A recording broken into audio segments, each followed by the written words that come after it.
by two guys who know nothing about comedy nor game design. I'm Trevor Scott, and with me as always is Ben Slinger, my partner in crime. And game design, funnily enough. My game design buddy. Yeah, I heard you hesitate. I heard you hesitate over that. It is. We do have to wonder, and we've mentioned this before, whether we're going to have to get a new thing, because after 10 years, basically, of doing this podcast, and now actually, I mean, over that time, having created a few games at Game Jams, but now putting something out on Steam, we can say we know something about game design. Game designers. I mean, we can maybe say something about, two people who have imposter syndrome. Yeah. That's probably a good way to. Two guys who know nothing about comedy. Nothing about comedy. Maybe something a little about bit game design, but they've got imposter syndrome, so it's fine. Yeah. I mean, even on the comedy, you in particular have been doing improv for now, 5 years? Yeah. Nearly, so. Coming up on 6. Yeah. Yeah. Anyway. And I enjoy it. Yeah. I enjoy that a lot. Does it mean that I'm funny? No, it doesn't. It means that I can, jump into situations and not complain. Well, speaking of jumping into situations, Trevor, I believe you have a bit of a pitch for us this week. I do. We've been playing a little bit of Amanda the Adventurer, because Amanda the Adventurer 3 just came out, and Ben and I had never played 1 and 2. So I started playing 1, played all the way through it. Ben says, "Oh, you're playing this Amanda the Adventurer game." And so he got into it. What it is basically like old videotapes going in. There seems to be a bit of a plot of someone's soul is trapped in there, and it's all creepy sort of stuff. And it made me think, you could do something similar to this with a video game or something of that like. Yeah. What I sort of came up with was an idea of a kid in the 2000s who finds an old 5 1/4 disc stuck in his air vent in his room, and he goes down into his parents' his dad's office, and there's the old XT computer in there. He turns it on, and it's like a text adventure game. Yep. That has, some weird connotations, and I think that's a good place to start. I think, and for those again who haven't played Amanda the Adventurer, just to give a bit more of some context there. The creepiness comes from, it's essentially a sort of 2000s era animated Dora the Explorer style thing, with, quite cheap looking animation, but creepy stuff starts to happen. And, she's interacting directly with you, and you're solving puzzles in the first one just in an attic, and then the second one in a library. And I haven't gotten to the third one yet, but neither have I. Where stuff moves around and creepy stuff happens, but that idea of the act of watching these affecting the world around you, I think, is where some of that creepiness really comes in. And I think doing that with old fashioned video games, where you can do some of the jank, you can do some of the, particularly for a more modern audience as well, people who didn't necessarily grow up on this but have some idea about it, like the fear of the unknown there in a way. So I like the idea of starting with a text parser game. Yeah. One game that sort of came to mind was Zork. Yeah. The way that starts is there is a white house in front of you, and, the picket fence and all this sort of stuff. And the idea of starting outside in a very normal sort of situation where it could literally start where the game actually started, and it's talking about the room that you started in. Well, maybe not start there, because that might give it away too quickly. But I think you'd get there very quickly where, yes, you start playing this game, and then you very quickly realize, wait a sec, this is where I am. This is, describing my current location. Yeah. Well, because Zork is a really good example because, A, that game freaked me the fuck out when I was a kid. Yeah. Particularly, it is completely dark. You're likely to be eaten by a grue. You'd go down to the basement without a light. And just that simple statement is so fear-inducing, particularly for a kid who didn't understand that if I just didn't type anything, nothing would happen. Like, it felt like I was under a time pressure and that she could go down. So, yeah, definitely recreating that feeling in the text adventure, and then, yes, adding these links into... maybe something like that does happen. It's like, you go down to a basement and all the lights go off in your in your actual house, in the 3D world around you. Yeah. I like the idea that you can then go over to the light switch, turn it on, and all the lights come on in the game. Like, so you got that two-way sort of... Oh, that's interesting. Yeah. So you go things that are back happening to in the the game type look or maybe you'd have it trigger it. So you'd get a little description like, all the lights in the room suddenly turn on. All of a sudden, the lights came on in the room, and for no apparent reason. So you get that sort of thing of you're searching for things in the house, but it may be you don't have a light bulb in the basement, so you can't see what's in the basement. But in the game, there is a light bulb, so you replace the light bulb in the game, and all of a sudden, the light is working down the basement. Yeah, these sort of things that you could play with. We were sort of talking a little bit just before this about the idea of having your parents in, like, having a conversation in the background, but something that you change in the game changes their demeanor. Like, so maybe you find something on the oven where you got to turn it up, but turning it up increases the temper in the house. Or it could even be more straightforward than that, where there's a character in the game whom their emotions are sort of spilling through then to your parents speaking outside of that. Like, it's very neutral to begin with. You say something that you make them laugh, and you hear your dad laugh upstairs, and then like you say something to piss them off, and now there's a fight happening.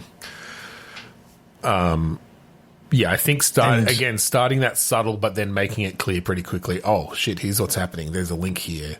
That's unnerving.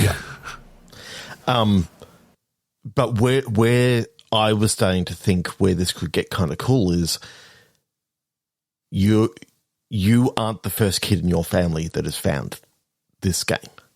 Oh. Your brother before you, when you were really, really young, like they were quite a bit older than you, but they got trapped in the game Jumanji like. Yeah, okay.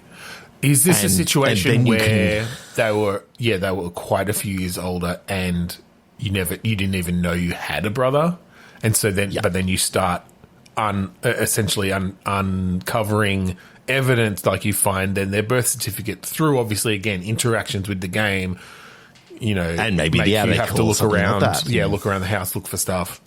I love the idea of going into the bedroom and it's filled with like teenager stuff, and you're not a teenager yet, you're 9 or 10 or something like that. It's like, this is where my room should be, but it's like, this is changed. My stuff. Yeah. Like, it's not describing my stuff, and you find out that I see. In the game, right? You're saying in the game, the game, the text adventure is mirroring your house. Yeah. But then, yes, when you go into what should be your room, it's the room of someone much. Yes. Yeah, I like that. That's really cool. And you could do something kind of cool, like you pull a lever and a portal opens, and then you go into your bedroom and the portal is there sort of thing. And it's like, if you now go into it, do you get trapped in the game somewhat like your brother? But is that just one of the endings then? Again, in the Amanda the Adventurer style has a few endings per game. Some of them are just you died, you failed. Yeah. I like that. I think there's really something to be said for recreating that feeling of a kid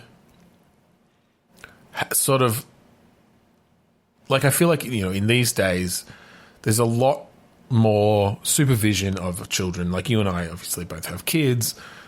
Their screen time, like, is so different to what ours was. And the feeling of just, I'm going on the computer. It's like a family computer. It might be in a basement. It might be in the corner of a room. Your parents aren't really caring. They're going about their own things, and you're just engrossed in this game, and it's a text adventure, right? Like, yeah, that's just such a distinct feeling.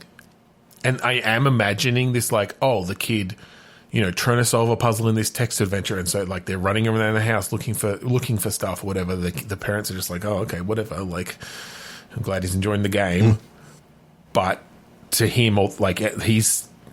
Like, they're not noticing all this stuff that's happening, and this connection. No, because it's got that real when it's changing things in the world, it's like it's a permanent change. It's like it's always been that way. It's always been that yes. way. Yeah. Well, and I think also I wonder if obviously there's physical evidence for your brother, but that your parents don't remember that he existed, or there's a bit of a like. You can ask them about it, and they'll sort of have a weird, like, disassociation of, that sort of sounds familiar, but no, like, kind of as if almost as if they've been altered, and it's imperfectly altered.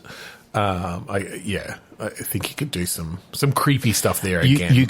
You could definitely have like that cool ending of, we've got this big house. I think we should have a kid. Yeah. Like, just as like the last thing that... Absolutely. Yeah.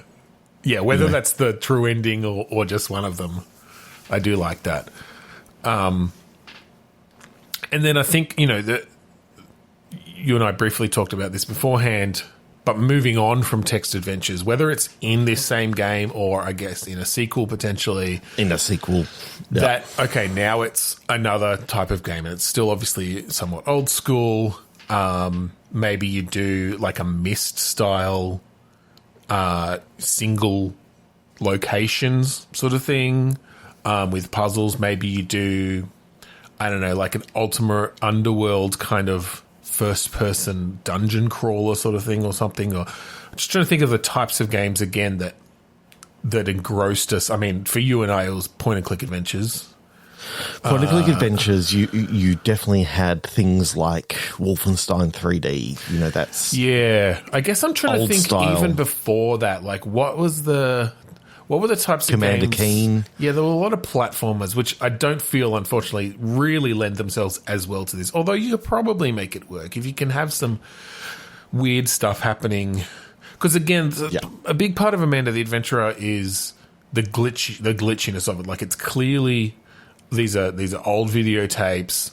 It's weird animation, and then stuff gets weirder in the animation as there's this sort of this entity or whatever it is sort of changing things and taking control. So, you could do that with a platformer in a way where, it's playing well for a while, but when something happens, the floor just disappears and you fall, and then, like just essentially breaking the agreement of the game of what it should be like. Or when that falls away from underneath you, you look down and like there's a trapdoor underneath you that is just starting to drop, and then it drops out from underneath you, and now you're in, you're away from this thing, and it's like, oh shit, it's happening again. Like, I think there are a few ways you could go there. I'm trying to think of other genres again between kind of text adventures and more modern, or even to going to like 3D-ish or faux 3D Wolfenstein and Doom stuff. Like, what was I playing? I guess just a lot of point-and-click adventures. I'm thinking, and then arcadey sort of like stuff. I used to play a lot of sort of stunts, slicks and slides. We were talking a little while ago about like the I think it was called Iron Man or something like that, but it was like the racing thing. A racer on like an isometric. True, actually, you know what thing. is really nostalgic and could be interesting is like a demo disc. A demo disc full of lost media, like demos for games that like either like never came out or just were, have that feeling of just being so off. I remember having a few of those, and it's like, here is the first episode of Last Half of Darkness, and it's like, oh, this is a pretty cool adventure game, and it's like, it's got, very simple scenes, but it's like you're clicking through and seeing where that goes to, and it's like, pay this amount for shareware, and you get, episodes 2 and 3. That's and it. It's like, oh, I never got it. I love that nostalgic feel, and that could, and I mean, obviously it might be more work, but in a game like this, would give you the opportunity then to play with a lot of genres, in smaller ways, and have each of them have their own, like there's obviously whatever the entity is, or the consciousness or the awareness that is trying to lure you into wherever your brother is sort of running through these games in different ways. It's like a virus sort of thing, because one of the things back in the day is you were always told, you just got to be very careful, because like, if any of these have a virus, it can get on the computer. That's it. And absolutely demo discs got distributed with actual viruses on them. Like that 100% happened. You could definitely do stuff with that too.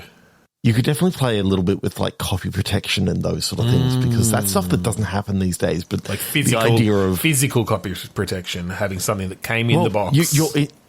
You're in the game, and then it's like, something comes up and it's like, oh shit, where'd I put the manual? And you're now looking in the game for the manual, trying to find.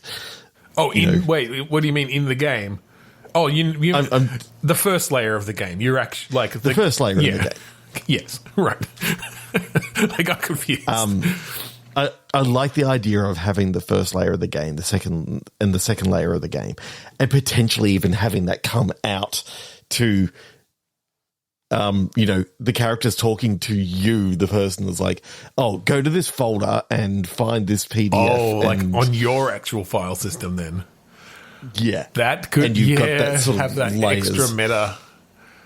I like that. I actually feel like, so funnily, and you could still do it as a sequel, but I almost feel like the demo disc one is a separate game, is a different game. It is with a similar sort of thing. Maybe you'd just do it different characters. Maybe you'd do like, one is the text adventure one, the kid, his brother, whatever, and then you bring out, demo disc, and it's the sequel to whatever the other one was. But it's because, I feel like having that disc from, some old defunct magazine, the different janky games, some of them maybe don't even run properly. That's. But you do something in one of the earlier games, and it fixes something in. That's in it, like the connections game, between them, and having that be part of the puzzles. And again, then obviously having the stuff that's breaking out into the real world, as in the game that you as the player is playing, the 3D world. And then even further breaking stuff out into their actual player's file system and. There is Steam something about that I really like. It feels very Daniel Mullins in a way. But going back to the original idea, I think a Gone Home sort of idea of you being able to do like a walking simulator through your home, picking up things and finding, clues and bits of a diary and clues and that sort of stuff, but then also having that game that sort of like can unlock things within the house. That you can I think it would be really effective that your parents are there, but you never see them or interact with them directly. You're hearing them in other rooms. You're seeing shadows. You're aware of where they are, but just through game mechanics, we kind of gate them, so you never actually can see and sort them. of like. Yeah, mum and dad are watching something there. Or whatever. Just because again, I feel like that gives that when feeling they're watching of their shows, you just that leave them alone. Yeah, and it gives that feeling of being a kid, of sort of having enough responsibility of they don't need to be supervising you at all times, but having sort of free reign of most of the house. Yeah.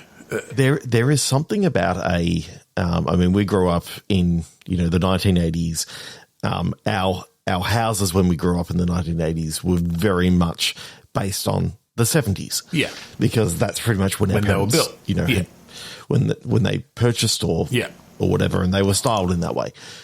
And all the way through it, it's like we definitely had, the dark browns, we had the crazy wallpaper, we had, in going into our lounge room, we had like that yellow circular glass. Like it was the yellow textured glass that they loved in the 70s for some fucking reason. Like what I had in the old house in Bayswater. Do you remember the sliding doors had that? Yeah, similar sort of style. Yeah, I know. I'd love to do the research and put together a really cool,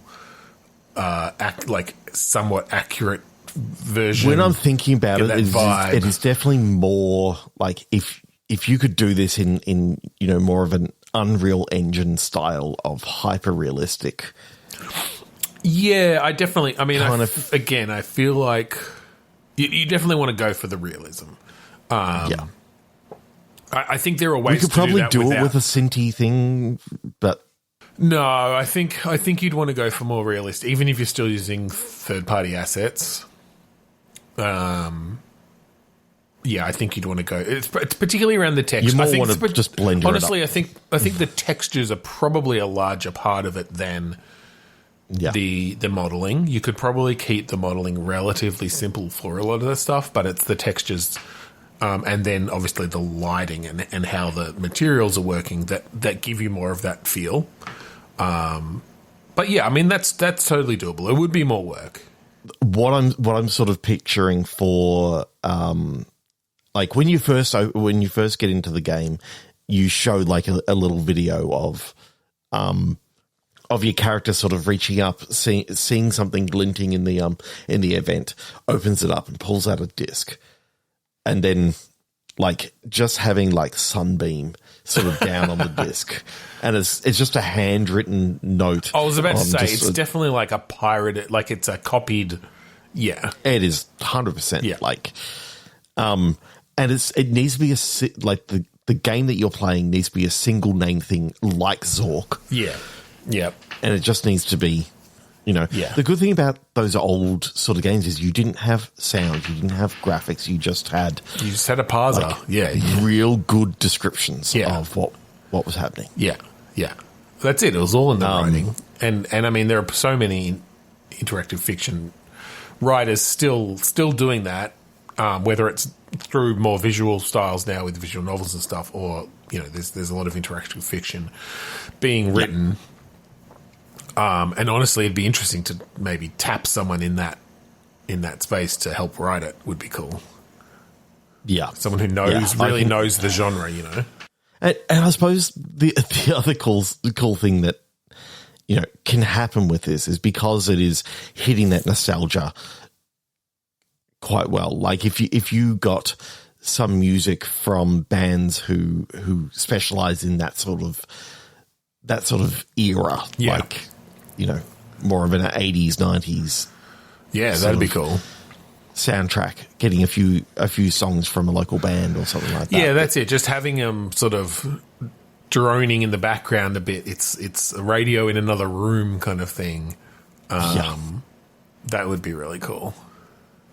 Yeah, I mean, this is not a small project by any means. No, not by any means. And look, you could do a small version of it to see how it feels. I would think initially, but the final version you want it to be really, in depth. I mean, if you were doing, and that's an interesting concept. If you were doing a prototype or like an MVP sort of thing that was still relatively complete, I wonder if you would do something similar to the first Amanda the Adventurer, where it's like, okay, the outside world, it's actually just one room, one area, relatively small area, and you can still have some of that stuff of, you see your parents' shadows going across and hear them sort of talking in the background at the top of the basement stairs, but you can't go up there, and And then, you've obviously just got the text adventure that plays out on the screen.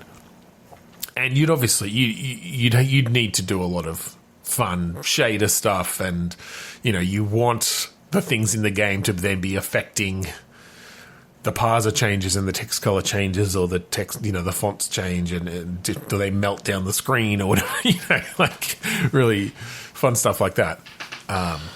Do you actually have a virus attack at one stage, like, sort of like the old Dropsy virus or something like that? Well, and I wonder when letters start dropping from the screen. Yeah, definitely have to do some fun ASCII stuff.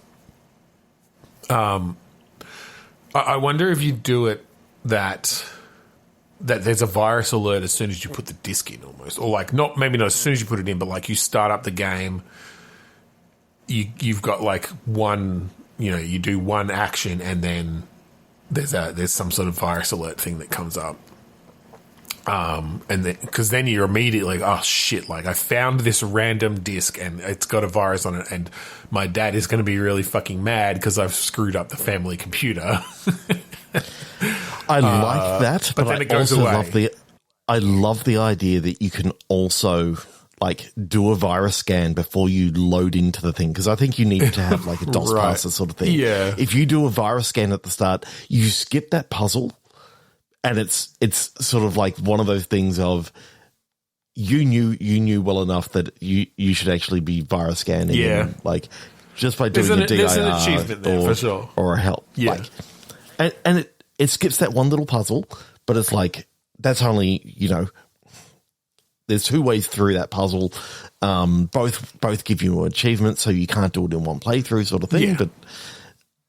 But the idea of if you happen to think about, oh, there could be a virus on this, like, good on you. You're obviously you obviously grew up in the 80s. I was about to say that's what you call the achievement. Like, you grew up in the 80s or something like that, or whatever you do. You've got in trouble for this before, haven't you? Millennial detected. Been caught out before. That's definitely one of those hidden achievements that you want. for sure. I really like this idea. I think you could do a lot with it. For sure. And I mean, as so often happens, I think you and I are good at finding interesting things in games that we play, and then seeing, okay, how can we apply this to a different story? How can we do this ourselves a bit differently? How can we, find other ways to play with those ideas? And I'm really interested in maybe trying a very simple version of this that, just even in the basement, and the game that you're playing is called The Basement or something like that. Right. And it's like, right. Yeah. Well, you could still do some of the stuff with, like, because the text adventure itself doesn't have to be limited to the basement. no. Right? So you might need a bit of, like, inner monologue or something as you're from the kid.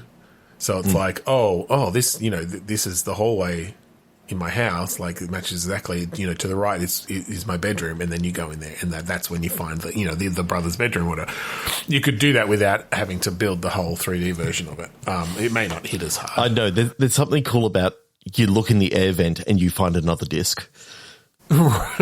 Oh, in the game, and in the text game, adventure, like, in the text adventure game, in the game, like you find another disc, and that adds another layer, like, that goes down. That could be another interesting way to do it. If you were just doing the basement, and you're essentially, going multiple levels deep, you'd have to have some interesting ways of representing the text parsers and stuff, so you know what level you're on at any time, and that sort of thing. But that's a fun little twist on it. That'd be really interesting to write, because then it mostly is in the writing. Obviously, you'd still have the stuff of it affecting your actual 3D space, but because you're much more limited, because you're then just limited to the basement, you have to do more with sort of the layers, and it was having you to bring stuff up through the layers in certain ways. It's like you're 4 levels down and you find a key, and then you have to like put the key somewhere in level 4, quit out of the game, and then you're in level 3, go to that place, move it somewhere else for level 2. Until finally in the actual 3D space you've the key is there. There's something about in the text adventure, it's like the most amazing graphics appear on the screen, and it's literally like you're just describing. Right, so level 2. So level 1 is the tech, like level 0 is the 3D world we've built of the basement. Level 1 is the text adventure. And then in the text adventure, you find a disc, and there's the level 2 game, and it's like, it's super realistic, but it's all described, of course, because you're playing it in a text adventure. I think I like that a lot. That's really fun, but you're still just in a basement. It's the same thing. Like almost what you're doing is you're playing the game that you physically are currently playing. Yes, except it's an earlier version. Yeah, where it doesn't seem like you look in the vent and there is nothing there. Like, right, yeah. Or something, yeah, okay. So I'm just loving the idea of having to type into the text adventure, turn around, and the text adventure maybe has to ask, do you want to turn around in the game or in real life, meaning in the text adventure? And then, in game. Okay, you move the mouse and the smooth as butter graphics, turn you around, showing the detail of the basement. You have moved so fast that you have visual tearing. Well, your computer couldn't keep up to the. Well, I love the idea. You turned VSync off. But again, I love the idea of if we're setting this in like the very early 90s or late 80s, of like it being completely incongruous that we're describing what a game, like essentially a game from 2025, which would have no people would have no concept of existing to that degree, and having details in there about that. I hear my parents arguing at the top of the stairs. In 3 layers. 3 layers. Yeah. And then you depending on how you it'd be wrote interesting as well to go even further then. maybe level 4 is like a fully immersive VR, like within that amazing 3D game that you're playing as a text adventure. They put a headset on or something, and then it's describing this created virtual space that's indistinguishable from real life. But this is all still happening through the text adventure in the 3D game. Oh my god, that would be really fun. If you wrote it well enough, you'd just be pissing yourself with laughter. Yeah. I mean, you basically you almost could just do it as a text adventure without the 3D layer, even if you wanted to do that. But I think that does add to it, especially juxtaposing essentially level 1 and level 3, where it's like you said, it's describing the game you're playing, but like a super high fidelity, version of it that exist. Yeah. There is something to it that you do it the opposite way, where it is a text adventure, and then when you find the disc, it's like, oh, you're in this. Like, it's describing in the text adventure, about what else is going on in the game, and it's like you could hit tab to go out, and now you're like, what would you like to do in the text adventure? And it's like, go to the top of the stairs. You hear your parents arguing at the top of the stairs. Go back down to the computer, and it's like, you're in this amazing world, and it's like, so we don't even have to build a 3D world. It's all just in the text. Yeah. I mean, that's pretty funny, and that's like, a crazy version of it. But I mean, honestly, that's the way for someone. And again, I don't know that you and I have the writing chops for it, but for people who aren't artists and who don't want to have to build a whole 3D world but can write well enough, that's a great option. Just write a text adventure about playing the game you'd want to make. I mean, I always come back down to type help. Yeah, that's a great example of. We sat down, like, I was like, yeah, I'm going to give this like 20 minutes, and 4 hours later I finished the game. Yeah. Like, and it was all text, but it was also like you discovered things as you went through, and the idea of being able to discover, you know, maybe you discover a verb somewhere in the right in the 3D game, and you can actually input that into the computer somehow, and now you've got an extra verb that you can do where you can now pick things up, whereas you couldn't before. I do like the idea actually of, and this could work in maybe a point and click or something as well, of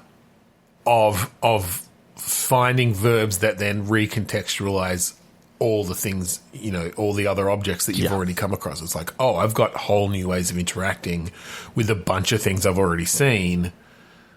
But it's not just about, finding an object. It's about, no, there's a new way of interacting with these things. Yeah, that's really cool. I can taste things now. Anyway, I think that's about all we have time for tonight. We went deep in one game. That's it. Technically two. We liked, maybe. But no, I think the demo disc. Yeah, demo disc in the basement. Yeah, definitely. No, I like when we can get deep on a bit of an idea and think about how we might actually build it. You know, a bit less funny maybe, but hopefully still enjoyable to listen to. So we had fun, and that's all that matters. Yeah, exactly. So anyway, if you'd like to find out previous episodes online, you can go to podchaser.com/bitstorm. Oh, and I said that because it's still in my muscle memory. But also go to bitstormcast.com. Bitstorm.games, there'll be a link to it there, or just anywhere else that you find. Anywhere that you find podcasts. Yeah. If you do like the song that we play at the start and end of each episode, that song is called Mount Defiance off of the album Containment Failure by the band Crudust.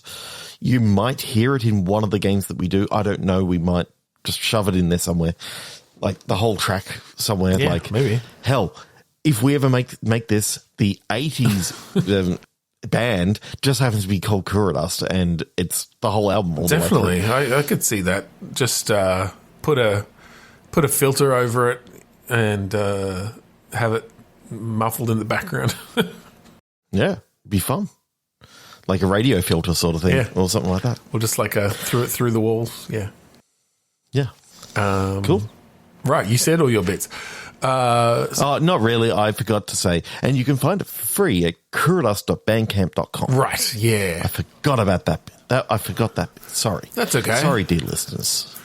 And yeah, I guess I should mention as well, bitstorm.games, go there and wishlist the Grant Grover anthology. There's a link up there to get there directly, or you can just search Grant Grover anthology on Steam. Coming out early 2026. Demo by the end of the year, hopefully. So thank you again for joining us this week on Bitstorm. I'm Ben Slinger. I'm Trevor Scott. And I'm 4 levels deep in a video game. And I'll see you in the basement too.